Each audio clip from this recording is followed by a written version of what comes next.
Why does your channel get so much hate? Because a lot of people hate me. It accumulates.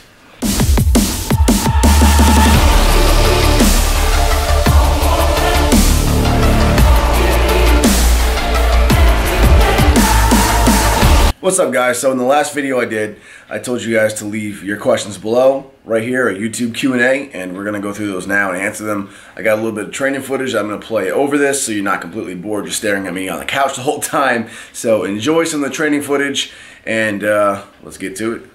From Andrew Faulkner.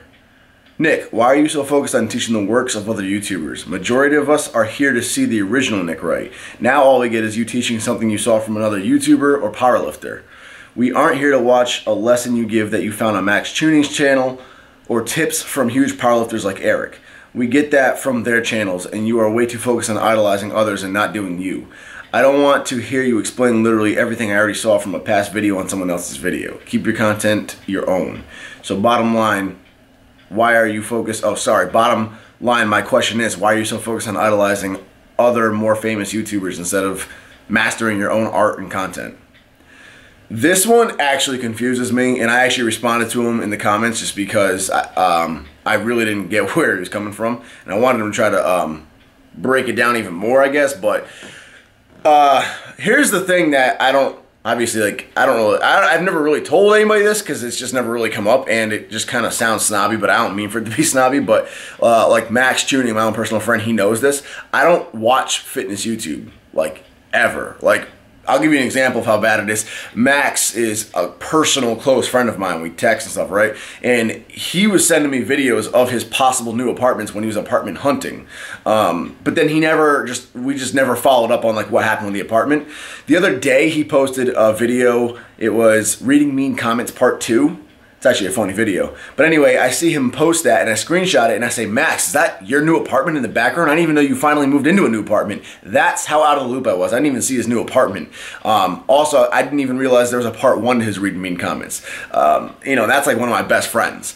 When I'm on YouTube, I watch either channels like Noisy, or if I do watch fitness-related videos, all my life I've only ever watched the big guys. So like when I was bodybuilding, I watched Ronnie Coleman. Even when I was cutting for this Isotory shoot last year, watched all Ronnie Coleman training DVDs on YouTube over and over again. And when I do powerlifting, I watch like the Eric Lillybridge videos. The last video I watched, I think, was like an Andre Milenichev squat video. So that's actually why I want to do this new project where I act like the Noisy of fitness, if you will, and I go and document these big guys, because for me, it's putting together the types of videos I love watching.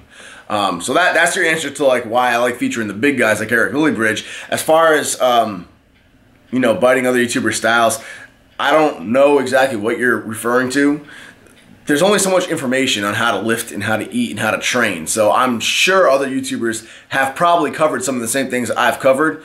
If that's the case, that's just a coincidence, honestly. I don't purposely go out and copy other people. Next, when will you get to Max Tuning's level with social media? Did Max like post a thing or do like a live Periscope about this video?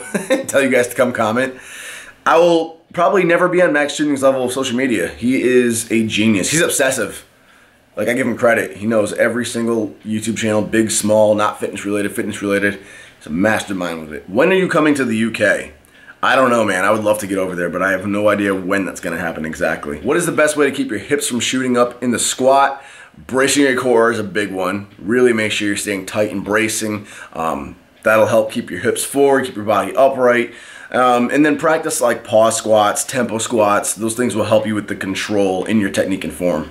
When do you plan on testing your maxes next? And what would you be going for when you do test? Well, I might be doing a meet at the end of August, and if I do, that's when I'll be testing next. If I don't do this meet, I imagine I'll probably be testing somewhere around the same time in the gym. Obviously, the 500-pound squat is the goal for squats. I'd love to get a 585 deadlift, which is the big 6 plates. And for bench, you know, I got to rebuild my bench first before I can even make predictions. Will you ever go vegan? Probably not. I do support veganism, though. Is that a word, veganism? I do support it fully. I don't know if I will. Call it cognitive dissonance. I really support the morals behind it. I'm just kind of too selfish to switch. Do you smoke weed? No. Honest to God, I don't like weed. I do not care for it. What was your dream job when you were a kid? I don't know if I ever had one specific dream job. Obviously, when I got older and got into fitness, I wanted to live off of fitness, which I've done. That's pretty cool. When I was really young, I used to stand in front of the mirror and pretend I was like a host of a show, all like lively and stuff. Welcome to the Nick Wright Show, blah, blah, blah. I don't know what I would talk about. I was like 5. But I think that kind of correlates into this whole featuring and showcasing bigger athletes thing, maybe. What was your max tap and go bench when you were 17 and 18 years old? At 17, meaning I was in high school still, 225 to 265 I think was the heaviest I ever got my senior year. By 18 years old, I might have been hitting 275, but I don't know, bench was always weak for me. Nick, could you give us a quick summary of your life in general philosophy? Like, what motivates you to get up in the morning? Were you always this positive? That's 3 questions, I know. I don't know if I really have a life philosophy. One of my friends, his philosophy is shit just works. And it's basically pertaining to the whole mind state that, like, don't stress. You're not in control of much in life anyway. So throw away the whole need to control, throw away the whole fear, and just let things happen. Go with the flow. That mixed with believing what you think is what you manifest. You know, if you put out positive energy, it's gonna become real. That's kind of my life philosophy. I don't really stress. I definitely don't plan. I just assume everything's going to work out eventually, and I just stay confident in whatever my goal is, and I just aim for it like it's guaranteed to be achieved. That's pretty much it. That said, I'm not always positive. I do have clinical depression, so there are times where that kicks in, and I don't want to get out of bed. But that's like a whole different, that's chemical. Why don't you stay relatively lean throughout the year? It's just not worth it. Like, my comfortable lifting body weight is around 185, so that's about where I hang. And to get to like 185, I gotta get to around 12 to 13% body fat, which is where I'm at now. That's really it. I just don't see a huge need to stay any leaner, honestly. I don't lift and perform that well when I'm lighter than like 179. What is the goal weight you want to achieve on deadlifting? Right now, man, just 600 pounds, because that's the next big milestone. I don't have an all-time goal. What would you do if your YouTube career ended? I'm not sure exactly. I mean, I'm not dead in the water. I actually have a huge resume that Mark Lowliner built for me. I probably have to update it, but so like if I ever needed to get a job, I could. I don't plan on ever having to get a job again. I have a few different outlets that I could turn to, but honestly, it's like I said before, I go with the flow, and I just focus on whatever I want to do next, and I try not to think or plan like that. I don't like that sort of structured thinking. Would you ever do online coaching? Online coaching is so lucrative. Everyone always cries trust fund baby with Christian Guzman. Now his Alpha Elite business is huge, but before his Alpha Elite business, he was doing online coaching, which is so lucrative. People misunderstand, like, or underestimate how lucrative it is. Thing is, I don't want to do it. Just personally, I've never liked training people. Like, I even got my sister set up with a good personal trainer that I know instead of training her myself, just because I really just don't like training people.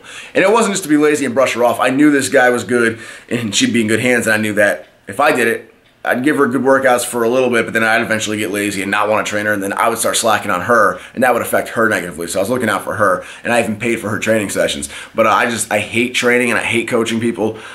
So for me, yes, it's great money. You can make 30 grand a month from it if you really do well.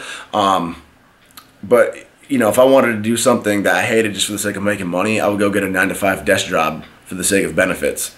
How in the world are you and Ari not living together? Here's the thing. People don't understand how young Ari is. She's 21 years old, and she still lives at home and is still finishing out school. So it just makes the most sense that she stays living at home. And we've talked about moving in together, but she just wants to finish out school and stuff like that and do so while she's living at home, which I totally respect. I think that's fine. That's smart.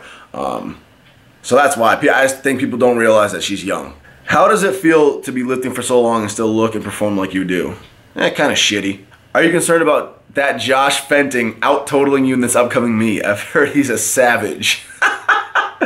What's up, Josh? How you doing? I don't know. It's pretty much everyone's battling for second place because this is Josh's meet, hands down. Nick, when you're training on your own, how do you stay focused? Because in my gym, we can barely hear any music playing, and I'm surrounded by people chatting, and the place is like a morgue. I have to walk out. So what do you do to get pumped to stay focused? Thanks, bro. Well, I will give it to you that your environment is important, so you do want to make sure you can find a gym that does motivate you. Hands down. That said, You also want to make it so you're not dependent on your surroundings. Like for me personally, my biggest thing is I'm focused on my goal.